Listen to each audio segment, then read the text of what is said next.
Assalomu alaykum, hurmatli qardoqlar. Yaqindagina TikTokda bir ozgina mana shu yerda o'tgan bir majlis haqida bir video chiqib, ko'pchilik qardoqlar bu videoni ko'rdi. Shundagi bir savol berilayotgan savol, bizlarga o'xshab qardoqlik bo'la turib boshqa yoqda yashayotgan odamlar to'g'risida savol berilgan ekan. Nima qildinglar, ne qildinglar degan savol. Biz endi shu Turkistonda yashayotgan qardoqliklar, masalan, To'lqin aka, Said Murodov, men Qo'shqarov, yana mana shu yerda mening bolaligim, tug'ilganim hammasi shu Qarnoq qishlog'ida o'tgan. Qarnoqda Qo'shqal polvon degan katta polvon bo'lgan. Ana shu Qo'shqal polvonning nevarasi bo'laman. Biz Axun tumanida turganmiz, Axun tumanida yashaymiz. U Qarnoq degan so'z endi Sabir Atayev, Laziz Elmetovga o'xshagan juda ham katta yigitlarimiz bor Toshkentda va boshqa yerlarda. Qarnoqlik yigitlar, ko'p xizmat qilgan yigitlarimiz bor. Ularning hammasini aytib o'tmoqchiman. Mahalliy xalq ba'zilarini taniydi, ba'zilarini tanimaydi. Shuning uchun ham har turli savollar tug'iladi. Biz bilamiz, hammamizga belgili. Ahmad Yasayev bobomizda turgan qozon mana shu Qarnoqda quyilganini hamma biladi. Mana shu Qarnoqning to'yi bo'lgan paytda, Qarnoq to'yi 2000 yillik to'yi bo'layotgan vaqtda yerda shtab qurilib, 5-10 tanga hamma pul tashlab mana shu yerda to'yni o'tkazgan. Shu to'y asnosida mana shu yerga mana sizlar ko'rib turgan bir qozon qo'yildi. Bu qozonning ustasini, buning qozonni bitgancha men boshida turganman. Bu bir yumushimizning biri. Buni bari armaturadan ishlangan, 100 yilgacha bemalol turadigan qozon, faqat vaqti-vaqtida kraskalab turish kerak. Albatta ustaning haqlari bari berilgan. Bu Qarnoqda bu qozondan tashqari yana 2 ta qozon bor. Va bu qozonlar qayerda turganini hammasini sizlarga ko'rsatib o'tmoqchimiz va undan tashqari qanday yumushlar qildik biz mana shu qarnoqliklar uchun mana shu videomizda ko'rasizlar.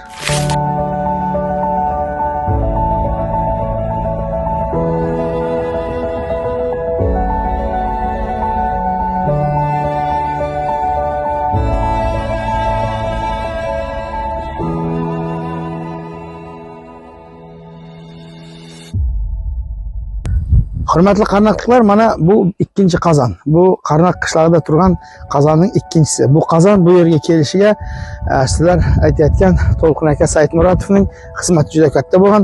Turkiston shahar hokimiyati, Kentov shahar hokimiyatlariga kirib, bir necha marta kirishning orqasida bu qozon mana shu yerga kelib joylandi. Albatta bu qozon do'ngalanib yotgan qozon. Quloqlarning hammasi sinib ketgan. Bu quloqlarning hammasini, bularning hammasini biz remont qilib, yangidan ishlatib, joylarga qo'yib va butun hammasini chiroyli qilib kraskalab, odam ko'rsa havas qiladigan sharoitda.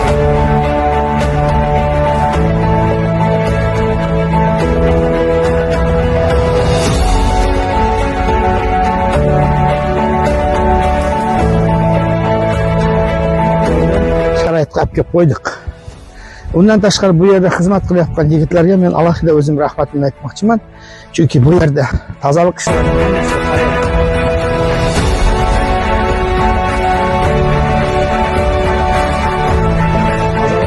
hammasiga qarayotgan ukalarimiz, do'stlarimiz, akalarimiz bor. Ularga alohida rahmat aytmoqchiman. Bu yerda 1300 yillik tut ham bor, hozir ko'rsatib qo'yib ketamiz. Hurmatli do'stlar, hurmatli millatdoshlar, hurmatli qarnoqliklar, mana shu tutning bu yerda turganiga 1300 yil bo'lyapti. Ya'ni Imom Bahaliyaning qabristoni yerda, hozir uni ham ko'rsatib o'tamiz. Bu tutlarni ko'rish uchun dunyoning taxminan hamma yeridan keladi odamlar. Bizlar 40 ga yaqin akademik professorlarni olib kelib ko'rsatdik. Qozog'istonning o'zidan 6-7 akademikni professorlarni olib kelib ko'rsatyapmiz. Zertlash yumushlar yuryapti. Mana shu Qarnoqqa mehmonga kelayotgan har bir katta mehmon, akademik professor, olimlarning yotishi, turishi, ichishi, yeyishi, buni hammasi ozras o'tmas. Mana shularda xizmat qilayotgan bu yerdagi qarnoqlik yigitlarimiz bor. Ularga ham bir alohida rahmat aytmoqchiman. Qolib bu yerni yashab turib, Qarnoqda yashab turib ko'rmaganlar ham bor. Bu haqiqat. Hozir sizlarga bu qabriston 3000 yillik tarixga ega qabriston ekanini ham ko'rsatmoqchiman. Hurmatli do'stlar, bu yerda yana bir ikki katta ulug' insonlar yotgan qabriston. Atajon qari hamda Kamil qari degan insonlar yotibdi bu yerda. Kamil qari kim degan so'roqqa javob beramiz. Hazrati Ukkoshani ochib, Ukkoshani ustida bugun ko'ryapman Ukkoshani shunday holatga keltirgan kishi mana shu Kamil qari bo'lib hisoblanadi. Bu yerda tepada Imom Bahaliyaning o'zining yotgan joyi bor. Mana Imom Bahaliya haqida bu toshga yozdirib olib kelib qo'yib qo'ydik. Mana xudo xolasa buni ham To'lqin akang iltimos qildi, men bajarib berdim. Endi mana Imom Bahaliyaning o'zining yotgan joyi bor. Bu yerlar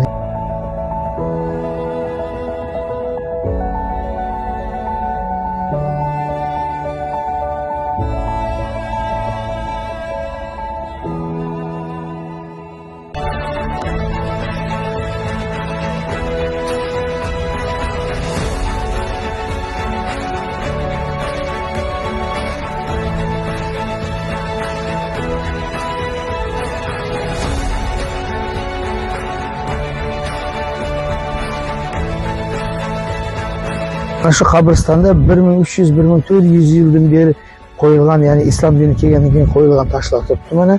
Endi bu toshlarga 1300-1400 yil bo'lgan bo'lsa, 2000 yildan yuqori bo'lgan toshlar ham bor. Hozir ularni ko'rsatamiz. Mana o'tlarning ba'zi ko'rinmay qolgan holatlar bor. Hozir uni ham ko'rsatib beraman. Mana shu qabriston bu 3000 yillik tarixi bor qabriston ekaniga dalil mana shu toshlar. Bu tosh, bular musun hisobida qo'yilgan. Islom dinidan avval, dinimiz kelmasdan turib qo'yilgan toshlar. Bular bir odam shakliga o'xshatib qo'yib qo'ygan. Odamlar dunyodan o'tganki, bularning tarixi 3000 yil. Bu qabriston 3000 yildan oshiqroq tarixga ega joy bu yer. Ya'ni qabriston bu yerda 3000 yildan yuqori degan so'z, bu yerda 3000 yildan yuqori hayot kechirayotgan insonlar bor. Ya'ni Qozog'istonda eng qadimiy joylardan biri deb hisoblanadi bu yer.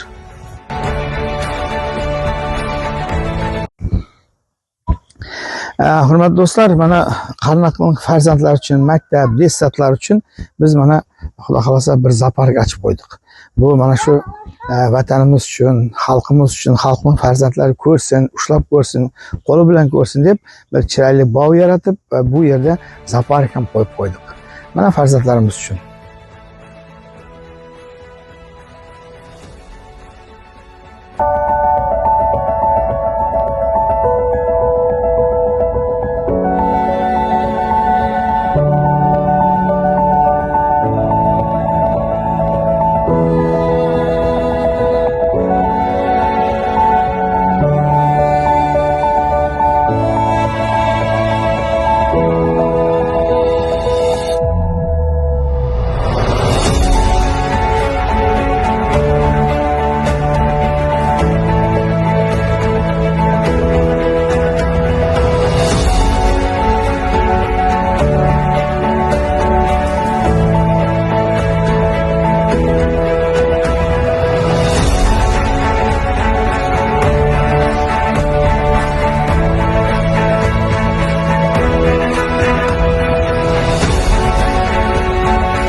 Mana shu Qarnaq qishlog'ida hozir 5 maktab bor.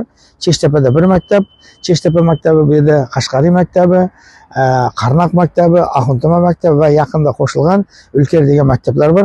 Biz mana shu burunni kelayotgan maktablarga 10 yildan oshiq, ya'ni biz 2010-yildan boshlab mana shu xayrimilik bilan shug'ullangan bo'lsak, Qarnaqdagi 5 maktab, keyin Kentovdagi 2 maktab hech qachon qolmagan. Ya'ni har yili biz 1 millionga yaqin mana shu yetim yesir bolalar, muhtoj oilalarning bolalarini har doim kiyintirib kelganmiz mana shu Qarnaq maktabda. Undan tashqari 1-sinfdan 4-sinfgacha bo'lgan yoshlarni kitoblar bilan ta'minlab kelganmiz. Sport o'yinlari mana Cheshtepa maktabi yaxshi biladi, Qashqariy maktabi yaxshi biladi, Qarnaq maktablari juda yaxshi biladi. Biz bu maktablarda sport o'yinlarini ham o'tkazib, har doim mana shu bolalarimizning yaxshi yashash uchun, bilimli bo'lish uchun, tanlari sog' bo'lish uchun biz ko'p yaxshi ishlarni amalga oshiramiz. Bularni men bir alohida aytib o'tgim keladi. Yana bir aytadigan masalalardan biri, mana yaqinda yana bir kelishim qildik. Qozog'iston prezidenti aytyapti, ya'ni prezidentimiz To'qayev aytdi, kitob o'qish masalasida. Mana shu kitob o'qish, bolalarni kitob bilan o'qitish uchun qanday kuch kerak, qanday mumkinchilik bo'lsa, hamma imkoniyatlarni ishga solish to'g'risida aytdi. Biz ham mana shu Qarnaq maktabida, Qarnaqda kitobsevarlar klubini ochmoqchimiz. Xudo xolasa eng birinchi kitobni o'sha o'qitishni berdik komandalarga. Bular birinchi mana shu Kamol To'qayevning kitobini o'qishga kirishib ketdi, xudo xolasa.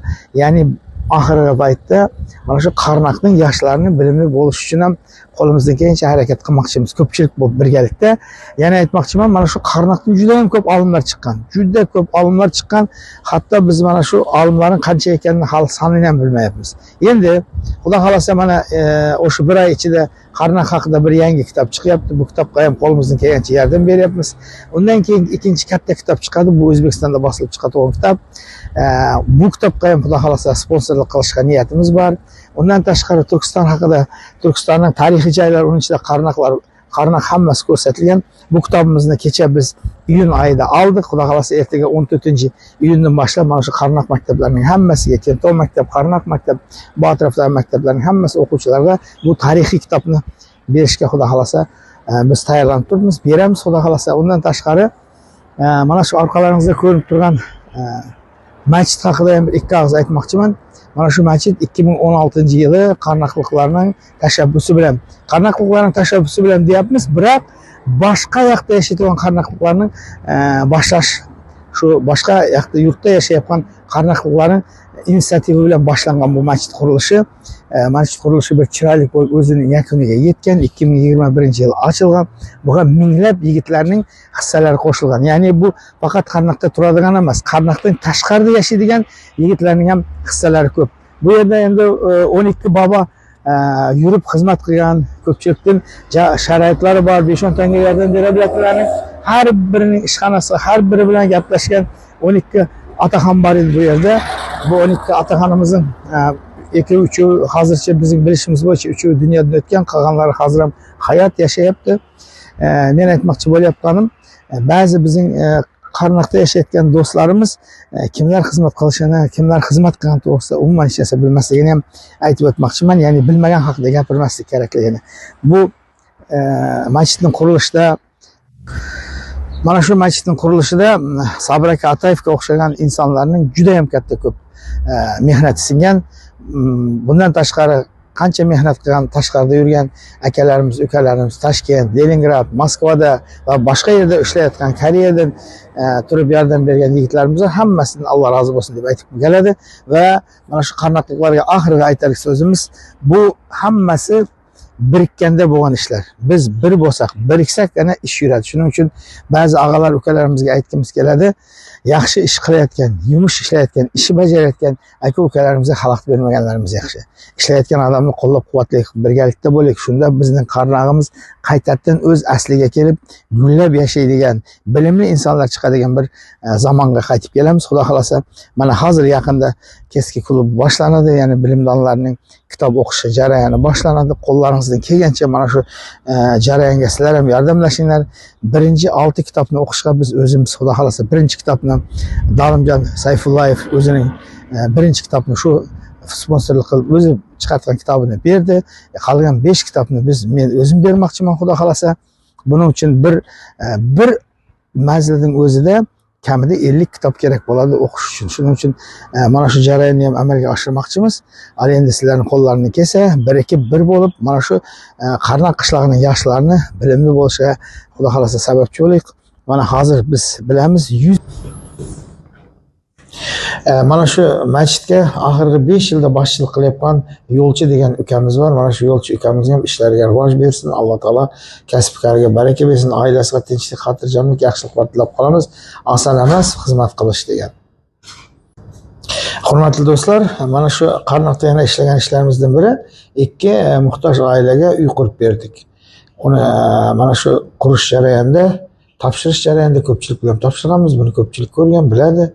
Shuning uchun bundaqa ishlarimiz ham mana shu Qarnaq qishlog'ida amalga oshirganmiz.